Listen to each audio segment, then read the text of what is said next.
বাড়ি ছাড়া হচ্ছেন বহু মানুষ, ঘর ছাড়া হচ্ছেন বহু মানুষ। কথা বলবো আমাদের প্রতিনিধি সেবকের সঙ্গে। সেবক, প্রতি বছর আমরা এটা দেখাই যে ভাঙনে বহু জমি, বহু বিঘা জমি, একরের পর একর জমি জলে চলে যাচ্ছে।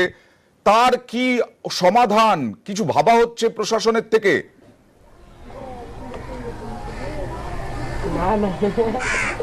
একদমই দেখো, প্রতি বছরই আমরা দেখি মালদহের মানিকচকের বিস্তীর্ণ অংশ সেটা কিন্তু ভাঙনের কবলে পড়ে। সাধারণত নদীর জল যখন হঠাৎ করে বাড়ে বা বর্ষা শেষে যখন জল নামে, এই দুই সময় ভাঙন হয়। আর গতকাল বিকেল থেকে ভূতনির হীরানন্দপুরের কেশবঘাট কলোনি এবং কোশিঘাট, এই দুই এলাকায় ভয়াবহ, কার্যত বিধ্বংসী ভাঙন শুরু হয়েছে।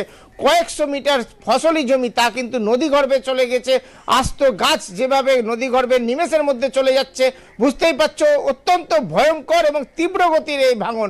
স্থানীয় মানুষজন তারা আতঙ্কিত, কারণ নদী ইতিমধ্যেই অষ্টম